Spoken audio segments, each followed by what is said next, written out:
Hi, this is Matt's Rundown. If you enjoy movie reviews, short, and trailer reactions, you're in the right place. So why not subscribe and hit the like button down below. Today we're going to be reviewing Halloween 6, The Curse of Michael Myers.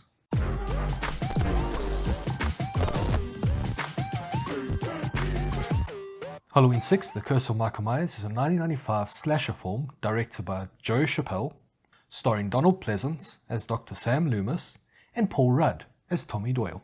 Michael Myers returns and continues his pursuit of his niece, Jamie Lloyd, who has escaped with her newborn child, for which Michael and a mysterious cult have sinister plans. So let's go into the good, and honestly, we tried very hard to find good things about the movie, and there aren't very many.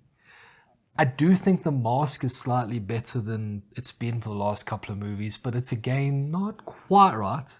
But let's give it credit, it's better. They're stepping in the right direction again with the mask. The only masks that were awesome was the first and second movie. Surprisingly, like since then it's been rubbish, almost. Very much. And of course, Dr. Loomis, I think he does an amazing job. He's the anchor of the movie. Yeah. Because he's the one thing that remains constant. Whereas even Michael Myers changes so much in his masks, his presence, you know, everything about him just changes all the time, so that I don't even feel like he's a constant presence. No, it's just Donald Pleasence, actually.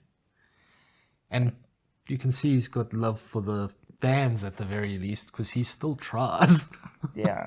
And then we've got mixed opinions on Paul Rudd, because I don't think this was a great movie for Paul Rudd. I don't enjoy the performance that he gave us. It was weird. And the weirdness is exactly what I liked, because I think what happened to him when he was a small child, because he was being babysitted by Laurie. Is it Laurie? Yeah. When he was 6 during the first movie. So I feel like he's kind of twisted and not okay and isolated himself. So he would be rather odd. So I actually liked his performance. I liked that it was so jarring and just bizarre, because I think if he's isolated himself and everything, that's probably how someone would be. They would just be off. And then looking at the bad, like, just the plot was all over the place. And we watched the theatrical release. Yes. And we looked up a little bit about the producer's release. Yes. The producer's cut. And I mean, the producer's cut is nice because in some instances it makes more sense, but in some instances just more dumb. So I actually don't know which one would have been better. And I think that's maybe because in the theatrical cut, the cult storyline is so weak. I feel like if they wanted to go with it, they should have gone with it. Yeah. Or they could have just left it and it would have been a fine movie. I think it probably would have been a better movie without that. It would have been a normal Halloween movie. Whereas the producer's cut went more with it.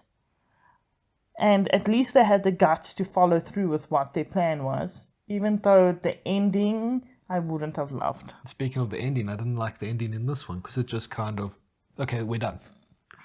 It very much was, we can't agree on an ending, so let's just leave it. Yeah. Even though it was more open, I think it was still better than the producer's ending. Yes. So that's the one bonus of the theatrical cut. So I just feel like they chickened out. I mean, commit and do something if you want to do it. Don't half-heartedly, haphazardly muck about. Follow through. Follow through. Make it a terrible movie if that's what you want. Then, of course, the music was just off. They added, guitar riffs and stuff in it. Yeah. Just not the classic music that I love. And then the last thing I'm going to complain about is something that Michael Myers does a lot, where he teleports randomly from, because he's at the house, and then he teleports to the one party that they're having, and so he can kill someone, then he's back at the house. So, like, why? Why is he teleporting? And even in this case where he kills the DJ or whatever. There's no reason. Like, why? Literally no reason. Just, we needed somebody to die during that scene, so, hey, let's throw him around. And then overall, I think the best part of the movie is knowing that there's not going to be another movie that follows this plot line. Yeah. By far the best part of number 6. It's a relief. So I think that takes us to the ratings. And what did you give it? A 3. And I'm giving it a 3 as well. Who will like it? Honestly, I don't know. You might want to watch it if you enjoyed the other movies and you want to just keep track with the various timelines. If you're looking for closure on the cult and all that, don't bother because you're not going to get it.